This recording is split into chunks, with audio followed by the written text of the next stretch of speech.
Good morning, dear students. I hope all you are fine and studying well at home. First of all, I would welcome you in my English channel, Best English Classes.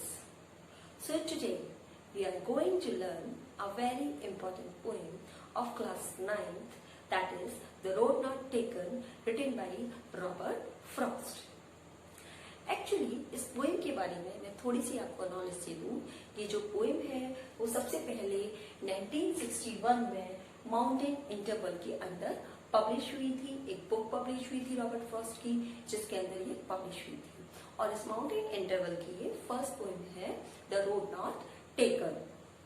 इस poem के अंदर iambic pentameter का use हुआ है। Iambic pentameter क्या होता है? सबसे पहले समझिए पेंटामीटर। पेंटामीटर का मतलब होता है 5 लाइन है, यानी कि इस पोएम के अंदर 4 स्टेंजास हैं और हर स्टेंजा के अंदर 5 लाइन्स हैं, इसीलिए इसको क्या कहा जाएगा? पेंटामीटर कहा जाएगा। आयम्बिक का मतलब होता है जब सिलेबल जो होता है किसी भी लाइन का प्रोनाउंसिएशन जो सिलेबल होता है वो नीचे से ऊपर की तरफ जाता है, यानी कि पहले स्लो एंड देन हाई जब होता है उसको बोलते हैं आयम्बिक। जैसे कि हम यहाँ पढ़ते हैं, 2 roads diverge in a yellow wood, and sorry I could not travel both.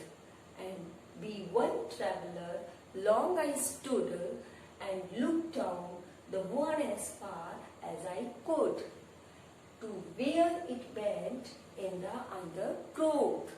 ठीक है, तो यहाँ पर कौन सा सिलेबल यूज हुआ है? आयम्बिक सिलेबल यूज हुआ है। क्लियर? अब हम इसका मीनिंग समझते हैं। पहले हम इस पोएम का हर स्टेंजा का वर्डली मीनिंग समझेंगे, देन हम इसका लिटरेरी मीनिंग समझने की कोशिश करेंगे, क्योंकि इसका लिटरेरी मीनिंग ज्यादा इम्पोर्टेंट है।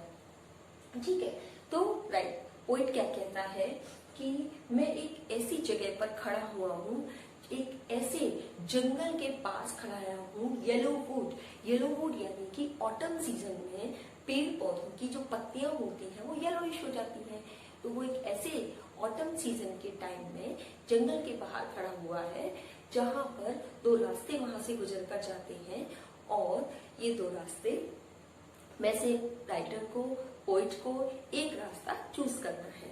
तो क्या कहता है? 2 roads diverged in a yellow wood। एक जंगल में 2 रास्ते अलग अलग दिशा की तरफ जा रहे हैं। And sorry I could not travel both. और राइटर चाहता है, पोएट चाहता है कि वो दोनों रास्तों पर ट्रेवल करे, लेकिन वो इस बात से दुखी है कि वो उन दोनों रास्तों पर ट्रेवल नहीं कर सकता है, उसे किसी एक ही रास्ते को चूज करना होगा। And be one traveller long I stood. और उसे इस बात का बहुत ज्यादा रिग्रेट भी है, बहुत ज्यादा दुख भी है कि वो केवल एक सिंगल ट्रेवलर है, इसीलिए उसको चॉइस तो करनी ही पड़ेगी। तो काफी देर तक वो वहां खड़ा रहता है। And look down one as far as I could. और एक एक करके रास्ते को जितनी दूरी तक वो देख सकता है उतनी दूरी तक उसको देखता है। To where it went in the undergrowth, कि जहां ये जा रहा होता है, कि जितनी दूरी तक वो रास्ता जा रहा होता है। अंडरग्रोथ का मतलब है जहां पर ये जाकर इतनी गहराई में जाके पहुंच जाता है कि जहां आसमान और जहां जमीन हमें मिलती हुई दिखाई देती है, जहां तक पोइट की जो नजरें हैं वहां तक पहुंच पाती है, वहां तक वो उसे देखता है। This is the worldly meaning. अब हम इसका लिटरेरी मीनिंग समझते हैं। देखिए, जो यहाँ पर जो पोइट है वो रोड्स का मतलब है, उसके लिए रोड्स का मतलब है 2 ways ऑफ लाइफ। वो क्या कहता है कि हमारी लाइफ में अक्सर ऐसा होता है कि येलो वुड का मतलब है यहाँ पर एडवर्स कंडीशन ऑफ लाइफ, कि जब हम अपनी लाइफ की एडवर्स कंडीशन में होते हैं, क्रूशियल टाइम में होते हैं, तब हमारे पास 2 चॉइसेस होती हैं हमेशा, कि whether we are to do this one और that one, we are to choose the right one और द रॉन्ग वन। ठीक है, and sorry and we are to choose the right one, the wrong one, along with that the easy one और the difficult one. तो आगे वो क्या कहता है? And sorry I could not travel both. और उस समय पर हम समझते हैं, हम ये सोचते हैं कि हम दोनों ही रास्तों को चूज कर लें, लेकिन ऐसा पॉसिबिलिटी नहीं होती है, हमें किसी एक रास्ते को ही चूज करना होता है। एंड वी वन ट्रेवलर, और क्योंकि हम इस लाइफ जर्नी में अकेले ही हमें ये जर्नी, हमें ये आगे तक लेकर जानी होती है, इसमें कोई भी हमारा साथ नहीं होता है। लॉन्ग आई स्टूड, हम काफी देर तक खड़े रहते हैं बिना किसी एक्शन के, चुपचाप समझ नहीं पाते कि हमें करना क्या चाहिए। And look down one as far as good, और उस रास्ते को अपनी माइंड के अकॉर्डिंग, अपनी थिंकिंग के अकॉर्डिंग हम उसको जज करने की कोशिश करते हैं, जितना हम उसको जज कर सकते हैं। जहां तक ये रास्ता हमें लीड करने वाला है, हमें लेकर जाने वाला है। ठीक है, इतना आपको समझ में आ गया होगा। अब हम सेकेंड स्ट्रेंजर की तरफ बढ़ते हैं। ठीक है, इसकी फिगर्स ऑफ स्पीच में दोनों की एक साथ बताऊंगी।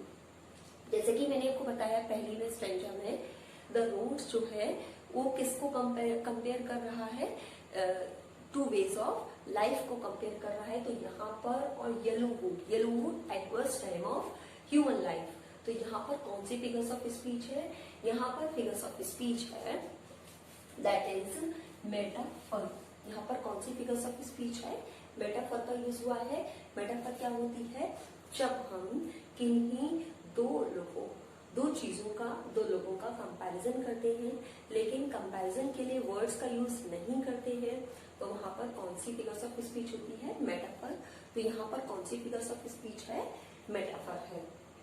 ठीक है, and sorry I could not travel both and we one travel long I student and look down as far as I could. यहाँ पर जो सेंटेंसेस हैं they are parallel sentences. Parallel sentences होते हैं जब एक स्ट्रेंजर के अंदर या एक पैराग्राफ के अंदर एक जैसे सेंटेंसेस बार बार डिस्क्राइब किए जाते हैं। तो यहाँ पर जैसे शुरू होता है ना, and sorry I could not travel both and we one travel long stood and look down, क्योंकि तीनों ही सेंटेंसेस किससे स्टार्ट हो रहे हैं, एंड से स्टार्ट हो रहे हैं और एक ही तरीके के सिलेबल से जाकर एंड हो रहे हैं। इसलिए यहाँ पर कौन सी फिगर्स ऑफ स्पीच है, पैरेललिज्म। कौन सी फिगर्स ऑफ स्पीच है यहाँ पर, पैरेललिज्म। इसके अलावा यहाँ पर इसमें एक और फिगर्स ऑफ स्पीच होती है दैट इज सिमिली। सिमिली में भी कंपैरिजन होता है ना, सिमिली में भी कंपैरिजन होता है, लेकिन सिमिली के अंदर क्या होता है कि एज, लाइक और सो वर्ड का यूज होता है कंपैरिजन के लिए। अब यहाँ पर आपको कोई लाइन ऐसी दिखाई दे रही है जिसमें एज, लाइक और सो वर्ड का यूज हो रहा हो कंपैरिजन के लिए, दैट इज देखिए as far as I could. ठीक है, तो as far as I could यहाँ पर कौन सी फिगर्स ऑफ स्पीच है, यहाँ पर कौन सी फिगर्स ऑफ स्पीच है, यहाँ पर तो पैरेललिज्म ही है। लेकिन अगर हम बात करें एजोनेंस की, तो एजोनेंस फिगर्स ऑफ स्पीच क्या होती है, एजोनेंस में एजोनेंस वाउल की साउंड जो होती है वो रिपीट होती है, और कॉन्सोनेंस क्या होती है, कॉन्सोनेंस के अंदर कॉन्सोनेंट वर्ड की साउंड जो होती है वो रिपीट होती है। ठीक है, लेकिन एलिट्रेशन, इसका मतलब जब साउंड रिपीट होगी तो जरूरी नहीं कि स्टार्टिंग में लेटर वाउल आना चाहिए या कॉन्सोनेंट आना चाहिए, बीच में कहीं भी वो लेटर यूज हो रहा है वाउल साउंड, और साउंड में वो वाउल की साउंड आ रही है, दैट इज कॉल्ड एजोनेंस। जैसे कि हम यहाँ पर देखे हैं two roads diverged in a yellow wood, तो आप देख रहे हैं किसकी साउंड को रिवाइज हो रही है, बार बार ओ की साउंड बार बार रिवाइज हो रही है, ओ वाउल की साउंड बार बार रिवाइज हो रही है। तो यहाँ पर रोड्स, टू रोड्स और येलो वूड में मेटाफर तो है ही, साथ में एक और फिगर्स ऑफ स्पीच है दैट इज एजोनेंस।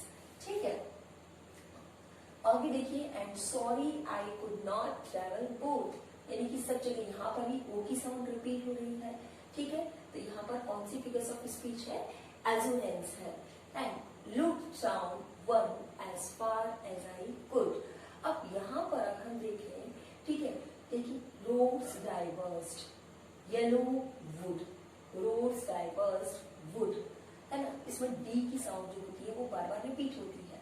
यानी देखिए कुड नॉट यहाँ पर नहीं है, देखिए आगे देखिए, जैसे कि यहाँ पर कहते हैं वेंट इन अंडर ग्रोथ, तो पहली वाली लाइन के अंदर यहाँ पर फिगर्स ऑफ स्पीच कॉन्सोनेंस भी है क्योंकि डी साउंड रिपीट हो रही है। यानी कि आप समझ लीजिए पहली लाइन के अंदर तीन फिगर्स ऑफ स्पीच है। पहली फिगर्स ऑफ स्पीच है मेटाफर, क्योंकि इसमें टू रोड्स लाइफ की टू वेज को डिस्क्राइब करते हैं। येलो वुड लाइफ के क्रूशियल टाइम को डिस्क्राइब करता है। ठीक है, इसके अलावा यहाँ पर फिगर्स ऑफ स्पीच है एजोनेंस, क्योंकि एजोनेंस में वाउल साउंड रिपीटेशन होता है और यहाँ पर ओ साउंड का रिपीटेशन हो रहा है। और next is figures of speech that is consonance. Consonance में क्या होता है, कॉन्सोनेंट साउंड का रिपीटेशन होता है जो कि यहाँ पर यूज हुआ है। तो पहली लाइन के अंदर यहाँ पर क्योंकि डी कॉन्सोनेंट की साउंड है, ओ जो है वो वाउल की साउंड है, इसलिए यहाँ पर कौन सी फिगर्स ऑफ स्पीच का यूज हुआ है, मेटाफर, एजोनेंस एंड कॉन्सोनेंस। ठीक है, अब हम इसके अलावा अब हम नेक्स्ट लाइंस की तरफ आगे बढ़ते हैं, बाकी फिगर्स ऑफ स्पीच वहां पर आएंगी। ठीक है, तो देखिए फिगर्स ऑफ स्पीच है कि then took the other just as fair and having perhaps the better claim because it was grassy and wanted beer, though as far that the passing there had warned them really about the same. Then took the other just as fair, और फिर मैंने क्या किया, क्या decision लिया, मैंने दूसरा वाला रास्ता चूज किया जस्ट एज फेयर, क्योंकि मुझे वही सही लगा। बिकॉज जस्ट एज फेयर यानी कि वो मेरे लिए सही था। तो इसको कहाँ कंपैरिजन किया जा रहा है, रास्ते को राइट और रॉन्ग से कंपैरिजन किया जा रहा है।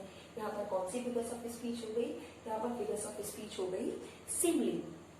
ठीक है, इसलिए मैंने दूसरा रास्ता लिया, that took the other just as fair. अब देखिए यहाँ पर जो साउंड रिपीटेशन यहाँ पर हो रहा है, देन टुक द, ठीक है, अदर द, फिर द की यानी कि the key sound bar bar repeat हो रही है। तो यहाँ पर कौन सी फिगर्स ऑफ स्पीच है, यहाँ पर है consonance. Consonance figures of speech है, प्लस यहाँ पर एलिट्रेशन भी है। एलिट्रेशन में क्या होता है, एलिट्रेशन में स्टार्टिंग का जो लेटर होता है कॉन्सोनेंट लेटर वो रिपीट होता है। ठीक है, जैसे कि यहाँ देखिए T H T H T T T T. ठीक है, तो बार बार टी का रिपीटेशन हो रहा है, इसलिए यहाँ पर एलिट्रेशन भी है, कॉन्सोनेंस भी है। ठीक है, just as fair and having perhaps the better claim. और क्योंकि मैंने उस रास्ते को क्यों चूज किया है, क्योंकि वो रास्ता बेटर क्लेम रखता है, अधिकार रखता है, अपना राइट रखता है कि उसको पजेस किया जाए, उसको चूज किया जाए। Because it was grassy and wanted wear, क्योंकि इस रास्ते पर बहुत ज्यादा घास उगाई हुई है। इसका मतलब जब किसी भी रास्ते पर घास उगाई, इसका मतलब है कि इस रास्ते पर कोई जाता नहीं है, नॉर्मली लोग उस पर वॉक नहीं करते हैं। इस वजह से वो रास्ता क्या चाहता है, वॉन्टेड बियर। वॉन्टेड बियर का मतलब वो चाहता है कि लोग उस रास्ते पर चले, लोगों के कदमों के निशान वहां पर बने, इसलिए उस रास्ते को वो चूज करता है। Though as for that the passing there, हालांकि उस रास्ते से गुजरने पर, अब लेकिन भाई पोइट है, उस रास्ते पर नॉर्मली कोई जाता नहीं है, तो उसको थोड़ा डाउट भी होता है, तो कहता है कि though as for that the passing there, हालांकि जब मैं उस रास्ते से बहुत दूर चला जाऊंगा, had won the really about the same, had won them really about the same, और मैंने उन रास्तों पर जब मैं देखता हूँ तो मैं देखता हूँ कि एक तरीके say about the same, had won them really about the same, कि उस रास्ते पर नॉर्मली जो लोग हैं वो इसी तरीके से वॉक करते होंगे, जिस रास्ते पर लोग जाया करते हैं नॉर्मली, कॉमनली जिसको यूज करते हैं। लेकिन उसी तरीके से मैंने उस रास्ते को चूज किया है जो कि लेस ट्रेवल्ड है, जो कि ग्रासी है, जो कि चाहता है कि लोग उस पर वॉक करें। ये तो हो गया इसका वर्डली मीनिंग। ठीक है, अब हम इसका लिटरेरी मीनिंग समझते हैं। लिटरेरी मीनिंग क्या कह रहा है पोएट, मैंने उसके बाद जब मैंने दो रास्तों को देखा और जब मुझे चॉइस करनी थी, तो मैंने काफी थिंकिंग करने के बाद मैंने डिसाइड किया कि मैं उस दूसरे रास्ते को चूज करूंगा जो कि मेरे लिए सही ज्यादा है, जो कि मैं समझता हूँ मेरे लिए सही है। And having perhaps the better claim, और क्योंकि उस रास्ते पर लोग अभी तक गए ही नहीं हैं, जाते ही नहीं हैं, तो शायद अगर मैं कुछ लाइफ में कुछ बड़ा करना चाहता हूँ, नेम कमाना चाहता हूँ, फेम चाहता हूँ, तो मुझे उस रास्ते को चूज करना होगा। वो रास्ता बेटर क्लेम रखता है, वो रास्ता बेटर राइट रखता है। बिकॉज इट वॉज ग्रासी, ये रास्ता क्योंकि बहुत ज्यादा कठिनाइयों से भरा हुआ है, मुश्किलों से भरा हुआ है, लेकिन फिर भी ये रास्ता चाहता है कि ह्यूमन बीइंग्स उस पर वॉक करें।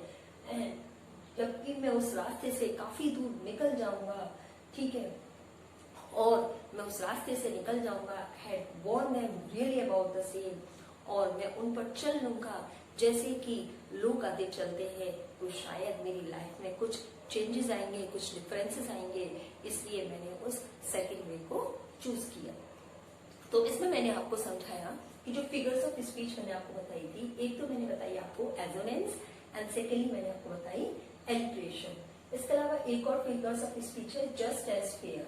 जस्ट एज फेयर में कौन सी फिगर्स ऑफ स्पीच है? यहाँ पर सिमली का यूज हुआ है, क्योंकि मैंने आपको बताया था जब हम कंपैरिजन करते हैं, लेकिन कंपैरिजन के लिए जो वर्ड यूज होता है दैट इज एज, लाइक और सो, तो वहां पर फिगर्स ऑफ स्पीच होती है सिमली।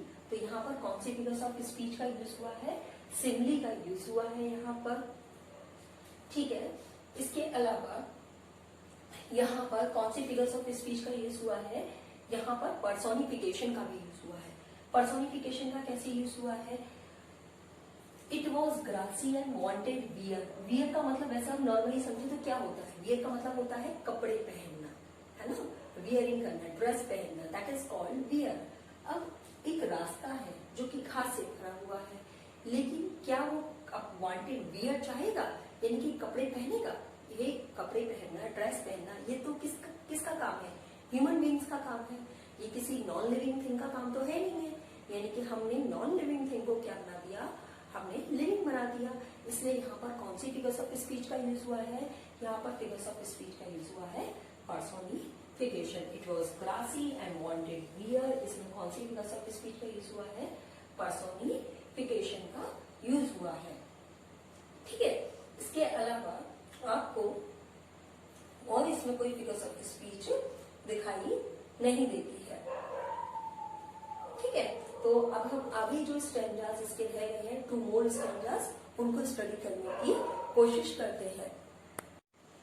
तो नाउ अब हम उसका आगे के जो नेक्स्ट 2 स्टैंजास इसके लगे थे उन्हें हम पढ़ने की कोशिश करते हैं, जो कि किस तरीके से लिखे हुए हैं। तो पहली लाइन है, and both that morning equally lay in leaves one step had trodden black. Oh, I kept the first for another day, yet knowing how he leaves on to be, I doubted if I should ever come back. अब दोबारा से जो poet है वो कह रहा है कि ये दोनों ही रास्ते, जैसे कि हमने लास्ट 2 स्टैंजास में पढ़ा था कि दोनों ही रास्ते सेम वॉक किए गए होंगे ट्रेवलर्स के द्वारा, पासर्स के द्वारा, जो भी वहां से गुजर रहे थे उनके द्वारा, जिन्होंने चूज किया होगा वो सेम ही वॉक किए गए होंगे। वो कहता है लेकिन वो दोनों ही रास्ते मेरे सामने उस मॉर्निंग में इक्वली समान रूप से लेटे हुए थे। इक्वली का मतलब होता है समान रूप से, ले यानी कि लेटे हुए थे। लेकिन यहाँ पर क्या रास्ता कभी लेटता है? नहीं, ह्यूमन बीइंग लेटता है, एक लिविंग बीइंग लेटता है। तो दिस इज फिर पर्सोनिफिकेशन। यहाँ पर कौन सी फिगर्स ऑफ स्पीच यूज हो रही है? इक्वली ले में कौन सी फिगर्स ऑफ स्पीच यूज हो रही है? पर्सोनिफिकेशन का यूज हो रहा है यहाँ पर। And both that morning equally ले एंड लीव्स में स्टेप है टोडन ब्लैक। टोडन का मतलब होता है कि कुचल देना, क्लश कर देना, उनको क्रैक कर देना, दैट इज कॉल्ड टोडन, ठीक है। तो क्या कह रहा है? इन लीव्स नो स्टेप, वो कहाँ पर किस में लेटे हुए हैं? लीव्स के अंदर, यानी कि उनके ऊपर क्या फैली हुई है? ऑटम का सीजन है, पत्तियां झड़ रही है, तो क्या फैली हुई है उन रास्ते पर? पत्तियां फैली हुई हैं, हेट्रोडन ब्लैक, और वो पत्तियां कैसी पड़ गई हैं? ब्लैक पड़ गई हैं। क्यों ब्लैक पड़ गई हैं? क्योंकि उनको किसी ने कुचला ही नहीं है। अगर किसी धूल मिट्टी वाली जगह पर आप अपना हाथ रखते हैं या पैर रखते हैं तो क्या होगा? वो धूल मिट्टी क्या होगी? वहां से हट जाएगी, जिससे उसका जो एग्जैक्ट कलर है वो आपको सामने दिखाई देने लग जाता है। लेकिन ये जो 2 रोड्स है, यहाँ पर जो लीव्स है वो पड़ी हुई हैं, ब्लैक हो गई हैं, यानी कि ब्लैक होने का मतलब है कि धूल मिट्टी से जो वहां उड़ रही है उससे वो ब्लैक हो गई है। इससे ये समझ में आ रहा है कि इन पर किसी ने वॉक नहीं किया है, they are trodden black. Oh I kept the first for another day, इसलिए मैंने दूसरा रास्ता, ठीक है, मैंने एक रास्ता चूज कर लिया, दूसरा रास्ता अनदर डे। मैं सोचता हूँ कि जब कभी मैं वापस आऊंगा तो मैं इस रास्ते को दोबारा, जब मेरे पास चॉइसेस करने का ऑप्शन होगा तब इसको चूज करूंगा। Yet knowing how way leads on to way, हालांकि मैं इस बात को जानता हूँ कि किस तरीके से रास्ते हमें अपनी मंजिल की तरफ लेकर जाते हैं, किस तरीके से हमें आगे हमारी डेस्टिनी को डिसाइड करते हैं, फिर भी मैंने उस रास्ते को किसी दूसरे दिन चूज करने के लिए छोड़ दिया। आई doubted if I should ever come back, लेकिन क्योंकि मैंने एक ऐसा रास्ता चूज किया है जो कि लेस ट्रेवल्ड है, तो मुझे डाउट है कि मैं कभी उस रास्ते से जाने के बाद वापस आ भी पाऊंगा या नहीं आ पाऊंगा। लिटरेरी मीनिंग यही है कि दोनों ही रास्ते मेरे सामने, दोनों ही चॉइसेस नॉर्मली पड़ी हुई हैं, मैं किसी भी रास्ते को चूज कर सकता हूँ। एंड ये दोनों ही रास्ते ऐसे हैं जो कि ट्रोडन ब्लैक हो गए हैं, यानी कि जिन पर अभी तक किसी ने मूवमेंट नहीं किया है, और इसलिए मैंने एक रास्ते को दूसरे के लिए, यानी कि दूसरे समय के लिए मैंने रिजर्व कर दिया है कि मैं कभी वापस आऊंगा तो उस रास्ते को चूज करूंगा।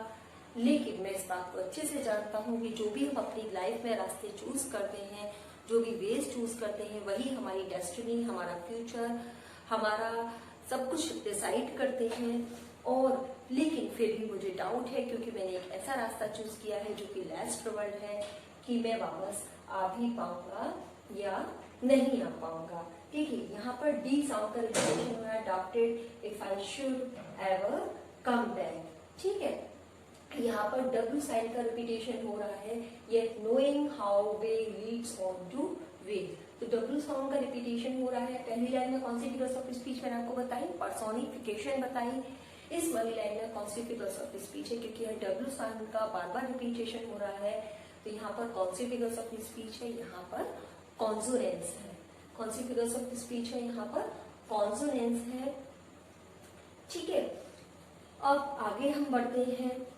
I shall be telling this with a sigh, somewhere ages and ages hence, two roads diverged in a yellow wood, and I took the one less traveled by, and that has made all the differences. अब यहाँ पर हम क्या समझ रहे हैं, यहाँ पर कि मैं इसकी जो मोस्ट इम्पोर्टेंट लाइन्स हैं जो अक्सर कोट की जाती हैं रॉबर्ट फ्रॉस्ट की, वो इनसे अक्सर जो लाइन है कोट की जाती है, ये वो लाइन है, खासकर ये लास्ट 3 लाइन्स अक्सर कोट की जाती हैं कि I two roads diverged in a yellow wood, I took the one less traveled by, and that has made all the differences. Writer क्या कहता है, लेकिन काफी सालों के बाद, somewhere ages and ages hence, काफी सालों के बाद, I should be telling this with a sigh, ये यहाँ पर पहली वाली लाइन का जो मीनिंग है दूसरी लाइन में एक्सप्रेस हो रहा है। जब किसी भी पहली लाइन का मीनिंग, ठीक है, दूसरी लाइन में जाकर कंप्लीट होता है, तो वहां पर फिगर्स ऑफ स्पीच होती है एंजॉयमेंट। तो यहाँ पर एक फिगर्स ऑफ स्पीच का यूज और हुआ है, दैट इज एंजॉयमेंट। ठीक है, तो यहाँ पर वो क्या कह रहा है कि somewhere ages and ages hence, और एजेस एंड एजेस आप देख रहे हैं बार बार एजेस एंड एजेस, एक ही सेंटेंस के अंदर 2 बार एजेस एंड एजेस का यूज हुआ है। तो यहाँ पर कौन सी फिगर्स ऑफ स्पीच हो गई, यहाँ पर फिगर्स ऑफ स्पीच हो गई रिपीटेशन। जब सिंगल वर्ड जो है वो बार बार रिपीट होता है, दैट इज कॉल्ड रिपीटेशन।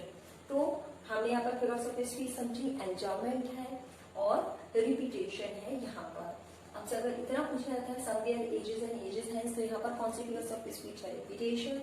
अगर आपसे पूरी लाइन पूछी जाती है, I shall be telling this with a sign, somewhere ages and ages हैं, तो यहाँ पर कौन सी फिगर्स ऑफ स्पीच है, एंजॉयमेंट। तो क्या कहता है पॉइंट कि मैं काफी सालों के बाद, एजेस एंड एजेस है, जो बहुत सारे ईयर्स गुजर जाएंगे, तो मैं ये क्या कह रहा हूँ, विद अ साई, एक रिलीफ वाली, एक ब्रीथ करते हुए, एक आहस, एक कंफर्टेबल सांस लेते हुए मैं ये कह रहा हूँगा कि क्या कह रहा हूँगा, to roads diverged in a yellow would, दो रास्ते गुजर रहे थे येलो वुड से, यानी कि मेरे क्रूशियल टाइम में मेरे पास टू चॉइसेस थी, टू लाइफ के वेज थे जिन्हें मुझे चूज करना था, और I took the one less travelled by, लेकिन मैंने वो रास्ता चूज किया जिस पर नॉर्मली लोग वॉक नहीं करते हैं, जो कि संघर्षों से, क्रूशियलिटी से, प्रॉब्लम से भरा हुआ था। मैंने उस रास्ते को चूज किया जो कि उबड़ खाबड़ था, जो कि मुसीबतों से भरा हुआ था, and that has made all the differences. और शायद यही कारण है कि मैं आज डिफरेंट बन पाया हूँ, मेरी लाइफ में कुछ डिफरेंसेस हुए और आज मैं इतना फेमस नेम और फेम कमा पाया हूँ। इट मीन्स वो ये कहते हैं कि शायद अगर मैंने वो लेस ट्रेवल्ड रास्ता चूज ना किया होता तो आज शायद मैं रॉबर्ट फ्रॉस्ट ना होता, जिसको आज सभी जानते हैं, जिसका एक नेम है, जिसके पास फेम है। यानी कि यहाँ पर राइटर आपको, मैं एक लाइन आपको कोट करके कहती हूँ कि एक माउंटेन व्यू का एड आता है, उसमें एक लाइन आपसे कही जाती है, नाम रिस्क से बनते हैं, है ना, नाम रिस्क से बनते हैं। तो लाइफ में जो रिस्क लेता है, कुछ ऐसा करने की सोचता है जिसको नॉर्मली लोग करते नहीं है, भेड़ बकरियों की तरह जो रास्ता सबने चूज किया उसी के पीछे नहीं भागता है, वही लाइफ में डिफरेंसेस क्रिएट कर पाता है, वही नेम कमा पाता है, वही फेम कमा पाता है। यही राइटर कहना चाहता है। एक्चुअली वो अपना जो फ्रेंड है एडवर्ड थॉमस, उसको अपने बेस के लिए जस्टिफाई कर रहा है, प्लस उसके बेस के लिए उसको मोकरी भी करने की कोशिश कर रहा है। लेकिन अगर हम दूसरी तरफ देखें तो अपने रीडर्स को वो बहुत ज्यादा इंस्पायर कर रहा है कि हमें लाइफ की मुश्किलों से, प्रॉब्लम से, क्रूशियलिटी से घबराना नहीं चाहिए। लाइफ में हर किसी के एडवर्स टाइम आता है येलो वुड की तरह, और एक समय हमें चॉइसेस करनी होती है, और उस समय पर हम जो भी चॉइस करते हैं, राइट और रॉन्ग, उसी से हमारी डेस्टिनी डिसाइड होती है। मैं इस बात को प्राउडली कह सकता हूँ कि मैंने जो चॉइस की थी that was right, that's why I am here now. तो अगेन यहाँ पर आपको समझ में आ गया कि इसमें फिगर्स ऑफ स्पीच जो है, two roads diverge in a wood, कि दो रास्ते एक जंगल में बट रहे थे, आपस में दूर हो रहे थे। तो यहाँ पर अगेन दोबारा वही फिगर्स ऑफ स्पीच आ गई है। डी का यहाँ पर जो साउंड है वो रिपीटेशन हो रहा है यहाँ पर, तो दैट इज कॉन्सोनेंस है यहाँ पर, प्लस यहाँ पर ओ साउंड का भी रिपीटेशन हो रहा है, टू ओ, और यहाँ पर देखिए ओ, इसलिए यहाँ पर एजोनेंस भी फिगर्स ऑफ स्पीच है। ठीक है, I took the one less travelled वाली, ठीक है, I took the, and that has made all the differences, and I took the one T T, ठीक है, एंड टी, यहाँ पर रिपीटेशन हो रहा है इसका बार बार टी का, तो यहाँ पर फिगर्स ऑफ स्पीच एलिट्रेशन पी है। आई होप आपको ये पॉइंट बहुत अच्छे से समझ में आई होगी। इसके साथ साथ आपके एक फिगर्स ऑफ स्पीच इसके बारे में और कही जाती है, इमेजरी, क्योंकि इसमें पूरा जो पॉइंट है उसमें सब कुछ इमेजिनेशन के थ्रू डिस्क्राइब किया है, ऐसा एग्जैक्टली तो है नहीं, इमेजिनेशन उसने की है, इसलिए एक फिगर्स ऑफ स्पीच और कही जाती है कि इस पोएम के अंदर कौन सी यूज हुई है, दैट इज इमेजरी। तो आपने देखा कितनी ब्यूटीफुल पोएम है, कितनी सारी फिगर्स ऑफ स्पीच यहाँ पर यूज हुई है। आई थिंक आपको पोएम समझ में आई होगी। इसमें क्वेश्चंस इसी तरीके से बनते हैं कि पोएट ने सेकंड रास्ता क्यों चूज किया था, और जब वो सेकंड रास्ता चूज करता है तो उसके मन में क्या क्या डाउट्स आते हैं। ठीक है, क्वेश्चंस ऐसे ही इसमें बनते हैं, कौन सी फिगर्स ऑफ स्पीच का यूज हुआ है, कौन सी लिटरेरी टर्म है इसमें, किस में, अच्छा एक इसकी राइमिंग स्कीम और रह जाती है। राइमिंग स्कीम हम बता देते हैं, राइमिंग स्कीम में क्या होता है, ले, ब्लैक, डे, वे, बैक। तो पहली है यहाँ पर ए है, उसके बाद बी है, उसके बाद ए है, ठीक है, उसके बाद इसमें है ए बी, ए, ले, बी, ए, वे, और फिर उसके बाद B, A B, A B, ये इसकी राइमिंग स्कीम है। ठीक है, So I hope you understand this poem, you enjoyed this poem. आगे हम नेक्स्ट वीडियो में किसी नेक्स्ट पोएम को डिस्कस करेंगे. Till then take care and study at home. Thank you.